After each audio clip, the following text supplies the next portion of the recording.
Hey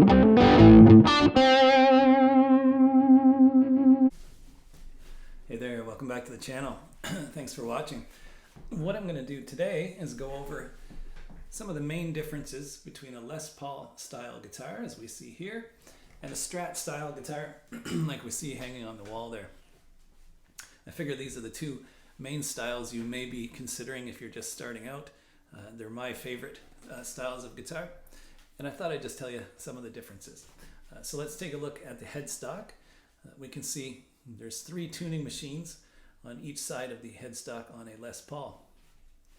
Looks great, nice and symmetrical, but it does cause the strings to go up on an angle after they leave the nut, and that's important.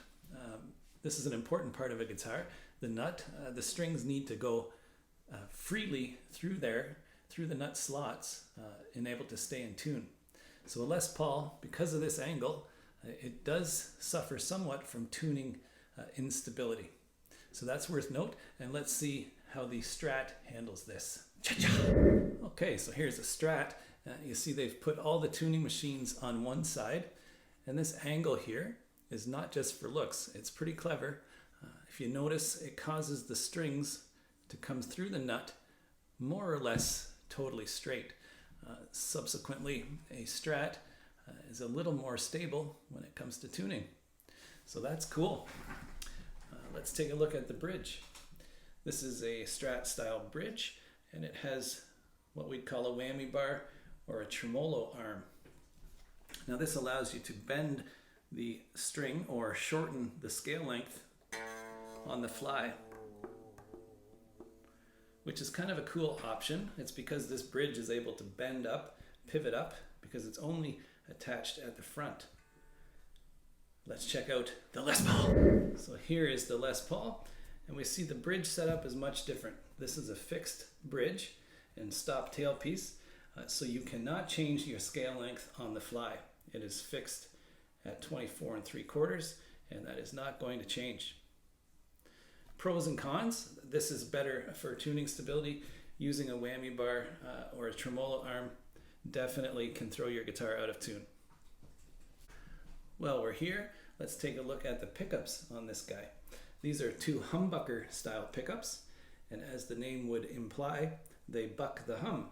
So these take care of a lot of noise interference that a single coil pickup would have, such as hiss and hum, and they produce a nice, deep, rich tone. Let's take a look at the Strat. Okay, so here's the Strat, and we can see it has 3 single coil pickups. Now these pickups are sort of prone to picking up interference and hiss and hum, but they do have a great open, bright, chimey tone to them, which is really desirable and sounds great if you can live with interference and hum. Now while we're here, you probably noticed this guitar looks pretty much screwed together. It's pieces more or less on a plank of wood. So you could, in theory, probably order these pieces and assemble this guitar yourself. That's because this guitar was designed with assembly in mind. So everything about it was really well thought out as far as from a manufacturing standpoint. Things like the neck can be bolted on in about 2 minutes. Let's take a look at the Les Paul. So here's the neck on the Les Paul. It's glued in, called a set neck, and it's not really designed for ease of manufacturing. They weren't worried too much about how long it would take to build this guitar. It has an arch top, that would be tricky to do. It has binding all around the body and on the fingerboard. The inlays are fancier. It wasn't designed to be easy to make. It's an expensive guitar, and just a different approach. Now it does have a slab type back, just totally flat. Let's check out the Strat. So here's the Strat, and because they were just working with a flat piece of wood, I think they started to add in these contours. This is a comfort contour, so it just fits right in your body, really nice when you're playing, and you'll find a Strat is super comfortable to play. It's also lighter, and weight is one of the big differences in these guitars. A Strat is probably 2 pounds lighter than a Les Paul on average. I'm just making that number up, but it's probably close.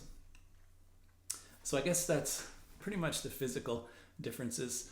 I'm sure there's things I'm missing, but in general, and the big difference is how they sound. So let's check that out. Cheers.